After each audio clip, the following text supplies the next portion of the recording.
فەرهاد ئەتروشی پارێزگاری دۆهۆک لە دوای خۆپیشاندانەکانی مامۆستایان و فەرمانبەرانی شارەکەی بۆ داواکردنی موچەکانیان کۆنفرانسێکی ڕۆژنامەوانی لە ژوورێکی داخراودا ڕێک خست کە لای زۆرێک وا بوو پشتیوانی بۆ داواکاریەکانیان دووپا دەکاتەوە و بۆ دەسەبەرکردنی مافەکانیان دەنگی دەخاتە پاڵ دەنگیان.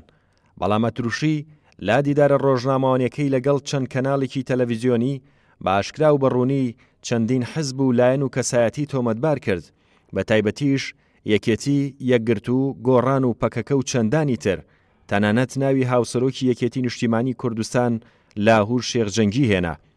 پارێزگاری دۆهۆک لە کۆنفرانسە ڕۆژنامەوانیەکەیدا وەکەوەی مامۆستا و خۆپیشاندەران کە تەنها داوای موچەکانیان دەکرد تاوانێکی گەورەی تیرۆریستیان ئەنجام دابێت قسەی دەکرد. لە کاتێکدا مافی ڕێخستن و ئەنجامدانی خۆپیشاندان لە هەرێمی کوردستان بە یاسا ڕێکخراوە و وەک یەکێک لە سادەترین مافە دیموکراسیەکان ڕێگەی پێدراوە. ئەم کەسایەتیە کە پۆستی پارێزگاری دۆهۆک بەڕێوە دەبات لە کۆنگرە ڕۆژنامەوانیەکەیدا شپرزەیی و ناجێگیری دەرونی پێوە دیار بوو. جگە لەوەش بۆ هەمووانی نیشاندا کە لە ڕووی توانای زانستی و سیاسیەوە زۆر لاواز و هەژارە. ئەوەش لەبەر چەند هۆکارێک، یەکێک لەوانەش ئەو سیناریۆیەی کە ڕێکی خست بوو هەر بەرنەزۆکی لەدایک بوو. ئاخر تۆ خەڵکی بەچی تۆمەتبار دەکەی؟ بەوەی پشتیوانیان لە خواستی ڕەوا و موچە و قوتی خەڵکی کردووە، یاخود هێرشی تیرۆریستیان ئەنجام داوە و بەنەعلەوە هێرشیان کردوتە سەر بینای پارێزگار، وەکەوەی کە بەنەعلەوە هێرشیان کردە سەر باڵەخانەی پارێزگای هەولێر. خاڵێکی ترکا نیشانەی پرسیار لەسەر توانای زانستی ئەم کەسایەتیە دروست دەکات. ئەوەیە کە پارێزگاری دۆهۆک خودی تۆمەتەکەی ڕوون نەکردوێتەوە چییە؟ ئایا تۆمەتەکە خودی خۆپیشاندانەکەیە کە مافێکی یاساییە؟ ئەگەر ڕادەربڕین ئەوەندە کارێکی تێکدەرانەیە، ئەی بۆ کاتی خۆپیشاندانەکانی بەغدا و باشووری عێراق لە هەرێم پشتگیری بۆ ئەو خۆپیشاندانانە ڕادەگەنرا؟ ئایا ئێمە ئەوەندە دیموکراسین کە دوورە لە نێو ماڵمان؟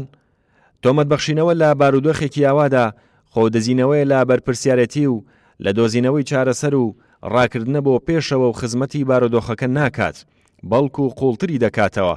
باشتر وابوو کە پێکەوە هەوڵ بدرێت چارەسەر بدۆزرێتەوە و هەموو هەوڵێک بدرێت بۆ یەخستنەوەی نێوماڵی کوردستان، لە کاتێکدا کە سایکۆلۆژیەتی خەڵک زۆر ماندووە و بەهۆی ئەو پەتایە کە بارودۆخەکە ڕۆژ بە ڕۆژ ئالۆزتر دەکات. لا خۆپیشاندانەکەی شاری دۆهۆک کە ئەگەر هەیە هەموو شارەکانی کوردستان بگرێتەوە، بە تایبەتیش کە بارودۆخی یابووری هاوڵاتیان یەکجار خراپە و حکوومەت هەمیشە دوا دەکەوێت لە دابەشکردنی موچەی فەرمانبەران، دیسان دەستگا ئەمنیەکان پەنایان بۆ ڕێکارە ئەمنیەکان برد و ژمارەیەکی زۆر خۆپیشاندەرانیان دەستگیر کرد. ئەوە جگە لە تۆمەتبارکردنی لایەنەکان. بێگومان ئەوە کوردبینیەکی زۆرە، چونکە ئەو ڕێکارانە نەکێشەکان چارەسەر ناکات، بەڵکو قەیرانەکان ئالۆستر و قوڵتر دەکاتەوە.